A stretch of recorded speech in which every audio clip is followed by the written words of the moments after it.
다 함께 신앙 고백 드리겠습니다.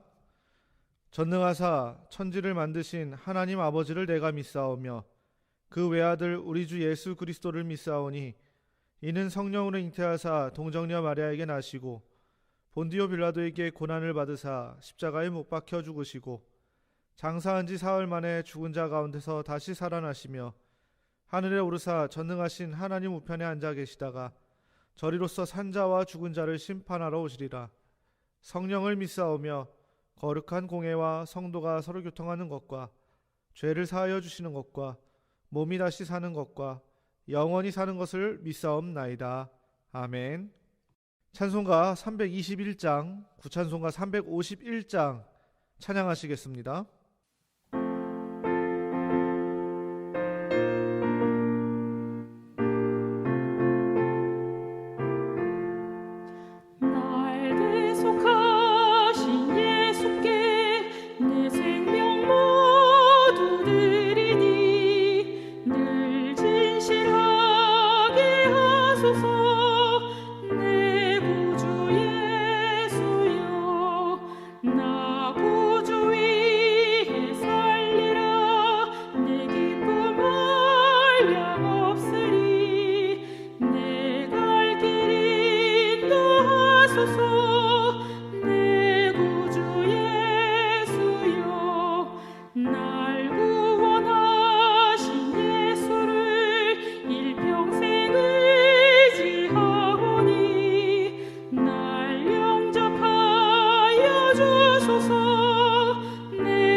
십자가에 달리사 날 자유하게 했으니 내 몸과 마음을 주 위해 다 쓰게 하소서. 나 구주 위에 살리라 내 기쁨 한량없으리 내 갈 길 인도하소서.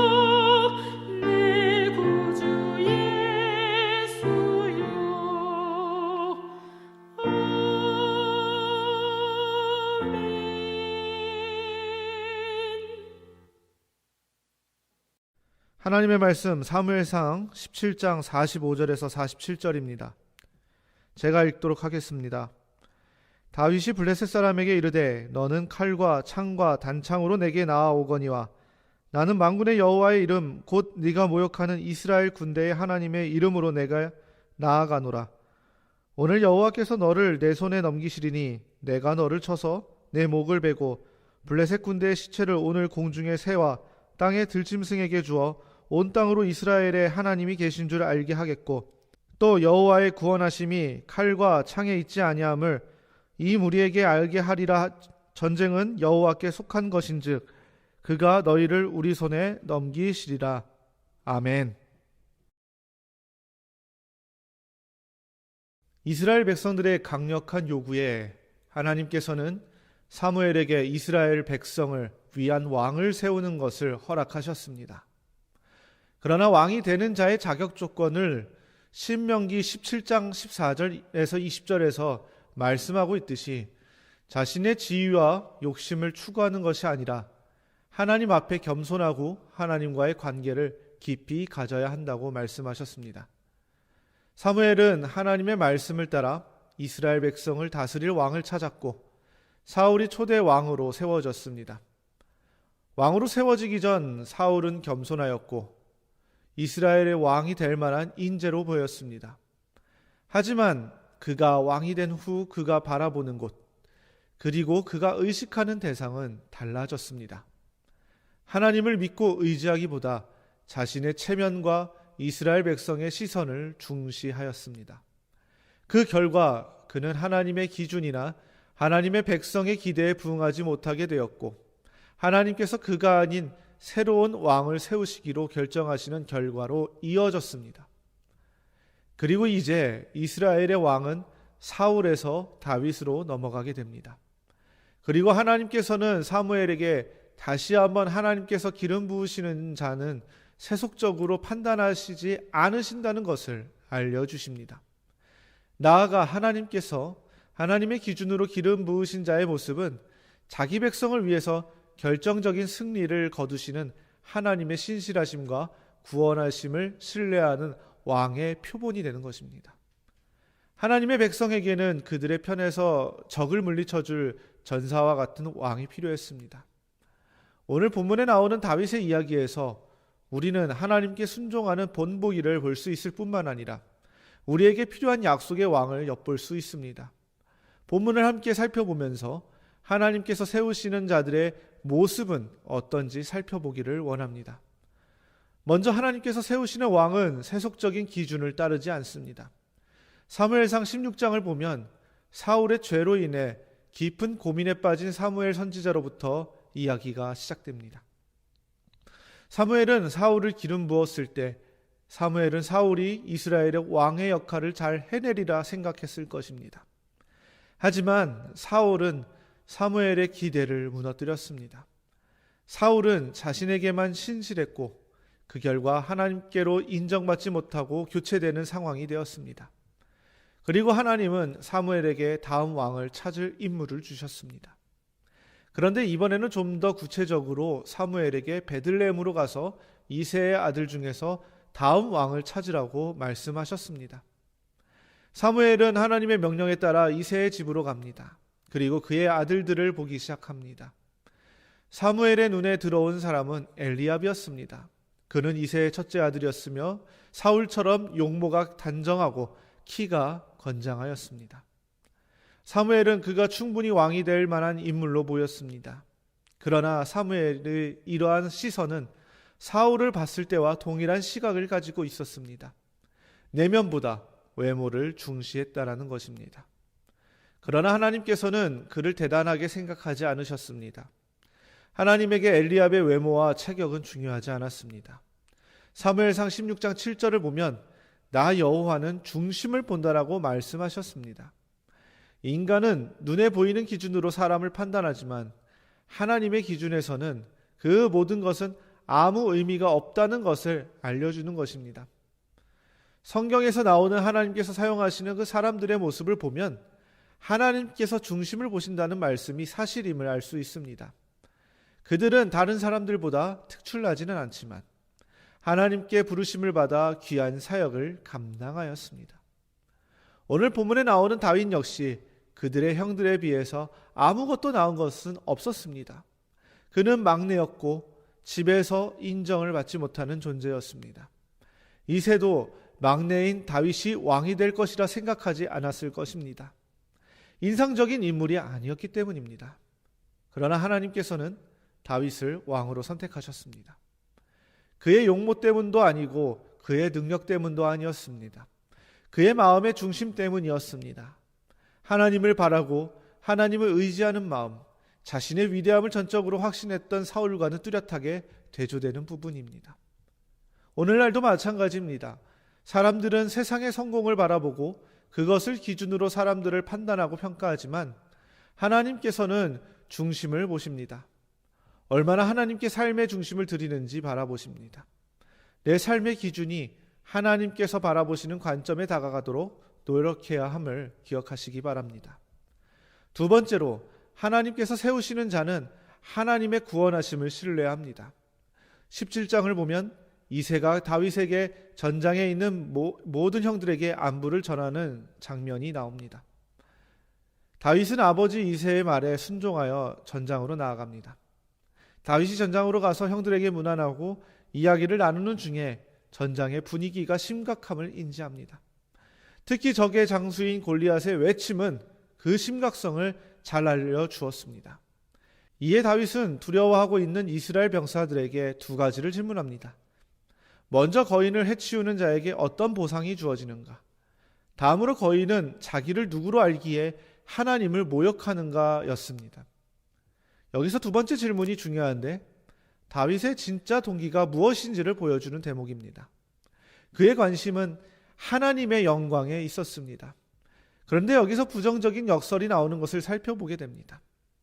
하나님의 편에서 서서 믿음으로 하나님을 바라봐야 할 사람들이 도리어 부정적인 방식을 하고 있다는 것입니다. 골리앗은 분명 힘든 상대였습니다. 상대가 되지 않는 사람입니다. 하지만 다윗은 담대한 믿음으로 하나님을 의지하며 골리앗을 맞서려 합니다. 이때 다윗을 어떻게 해서든 막으려는 이가 있었습니다. 바로 다윗의 큰형이었던 엘리압이었습니다. 그에게는 믿음도 없고 세상적인 기준으로 앞을 바라보려 했던 사람이었습니다. 그러나 다윗은 굴하지 않았습니다. 다시 한번 이스라엘 군사들에게 이 할례 받지 않은 사람이 누구이기에 살아계시는 하나님의 군대를 모욕하냐고 외칩니다. 골리앗에게 도전하겠다고 나서는 자가 있다는 이 소식은 사울에게도 전해졌습니다. 그래서 다윗을 부릅니다. 그리고는 엘리압과 마찬가지로 사울도 부정적인 반응을 보입니다. 그는 어려서부터 용사였는데 네가 어찌 대적하여 싸울 수 있겠느냐? 이에 다윗은 주변 사람들이 낙담시키는 말에 흔들리지 않습니다.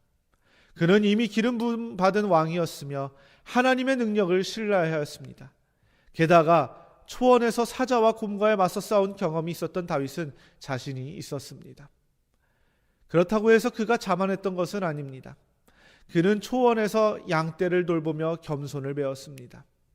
시편 78편 72절을 보면 이에 그가 그들을 자기 마음의 완전함으로 기르고 그의 손의 능숙함으로 그들을 지도하였다라고 다윗의 고백을 볼 수 있습니다. 오늘날 우리도 마찬가지로 하나님께서는 우리 삶에서 겸손함과 담대함을 배우게 하시고 그 안에서 역사해 가십니다. 그러기에 우리 삶에 펼쳐진 초원을 경명하거나 우리가 겪는 고난을 원망스럽게 여겨서는 안 됩니다. 그것은 하나님께서 하나님의 구원하심을 신뢰하는 마음을 갖게 하기 위한 중요한 장소입니다. 마지막으로 하나님께서 세우시는 자는 하나님의 백성을 위해 결정적인 승리를 거둡니다. 사무엘상 17장 45절에서 51절에 기록된 내용을 보면 다윗과 골리앗과의 전투 장면이 나옵니다. 아시다시피 결론부터 말씀드리면 이 전투는 인간적인 시선에서 일어날 수 없는 결과가 나왔던 전투였습니다. 이 전투의 결과를 통해서 얻을 수 있는 교훈은 무엇일까요? 다윗이 골리앗에게 나아갔을 때 다윗의 이름을 걸고 나아갔던 것일까요? 그리고 이스라엘의 이름을 걸고 나아갔던 것일까요? 다윗은 이 전투를 나아갔을 때 하나님과 세상 신들과의 전쟁으로 보고 나아갔습니다. 그래서 다윗은 자신에게 나아갈 수 있었습니다. 왜냐하면 하나님은 만군의 하나님이시며 세상의 모든 신들과 비교될 수 없는 위대하신 분이심을 알고 믿었기 때문입니다. 우리는 우리를 대표해 악에 맞서 승리할 존재가 필요하다는 시점에서 이스라엘 백성과 비슷한 처지에 있습니다. 인본주의의 가장 크고 근본적인 문제는 죄로 인해 하나님과 인간이 단절된다는 점에 있습니다. 이것은 모든 문제 뒤에 숨은 문제이기도 합니다. 이스라엘 백성과 마찬가지로 우리도 그것에 관해 딱히 할 수 있는 일이 없습니다. 인간은 이스라엘 백성처럼 죄, 죽음, 사탄 같은 위협들을 무시한 채 자신의 장막 안에 숨어 있습니다. 이스라엘 백성처럼 우리도 우리 편에서 악에 맞서 싸워줄 대표자가 필요합니다. 이 이야기는 하나님이 또 다른 전쟁에서 결정적인 승리를 거두실 만왕의 왕 예수 그리스도를 예비하시는 모습을 보여주기도 합니다. 아무도 그분에게서 승리하려고 하지 않았지만 예수 그리스도께서는 죽음과 부활을 통해서 그분의 능력을 보여주실 것입니다. 그리고 다시 오셔서 사탄을 처단하시고 백성을 죄와 사망에서 건져주시는 말씀을 우리에게 부어주실 것입니다. 말씀을 정리하겠습니다. 다윗의 삶을 통해서 우리는 하나님이 선택하시는 왕을 하나님을 경외하며 하나님의 백성을 위해 싸운다는 사실을 살펴보았습니다. 더 넓게 시선을 돌려 성경의 큰 그림을 보면 훗날 하나님께서 궁극의 왕을 어떻게 보내실지 알 수 있습니다. 우리 눈으로 그분을 알아채지 못했지만 하나님께서는 우리 구원을 위해 예수 그리스도를 이 땅에 보내셨습니다. 예수 그리스도는 우리를 위해 결정적인 승리를 거두신 왕이십니다. 여전히 죄에 잡혀 구원을 필요로 하는 모든 사람에게 하나님 나라의 소망을 전하도록 우리에게 보내주신 왕이십니다. 예수 그리스도를 의지하시고 믿음으로 나아가시는 성도님들이 되시기를 바랍니다. 우리의 삶의 주관자 되시며 우리의 생명 되신 예수 그리스도를 바라보시는 성도님들이 되시기를 바랍니다. 세상의 기준과 판단에 얽매이지 마시기를 바랍니다. 우리는 삶의 기준이 다른 사람들입니다. 우리는 하나님의 자녀들입니다. 우리는 하나님의 백성입니다.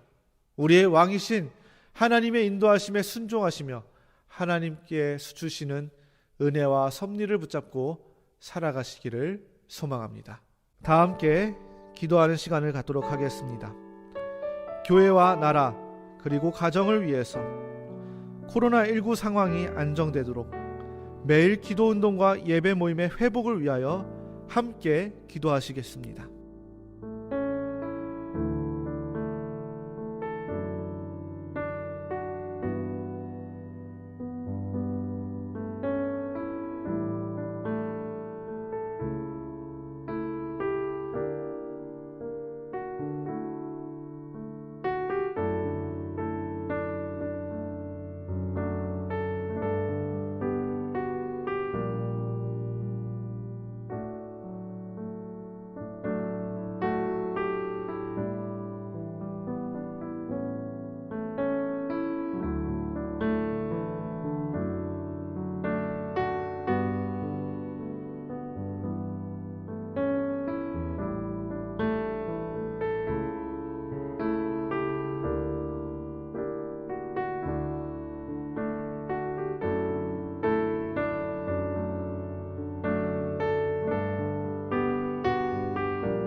거룩하신 하나님 아버지 감사합니다. 오늘 말씀을 통해서 우리가 바라보고 의지해야 될 분은 누구이신지, 우리가 어떤 믿음을 가지고 나아가야 하는지 살펴보았습니다.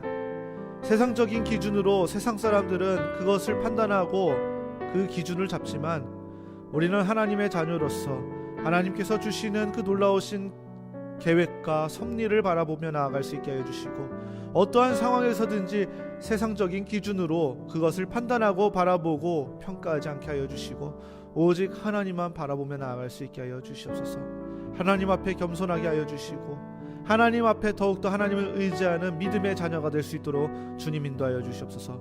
우리에게 승리를 주시고 우리에게 다시 한번 힘을 주시며 하나님 한 분만이 우리의 참된 주님이심을 다시 한번 경험하며 나아갈 수 있게 하여 주시옵소서. 감사드리며 예수님의 이름으로 기도드립니다. 아멘. 하늘에 계신 우리 아버지여, 이름이 거룩히 여김을 받으시오며 나라의 임하옵시며 뜻이 하늘에서 이룬 것 같이 땅에서도 이루어지이다. 오늘날 우리에게 일용할 양식을 주옵시고 우리가 우리에게 죄 지은 자를 사하여 준 것 같이 우리 죄를 사하여 주옵시고 우리를 시험에 들게 하지 마옵시고 다만 악에서 구하옵소서. 대개 나라와 권세와 영광이 아버지께 영원히 싸움나이다. 아멘.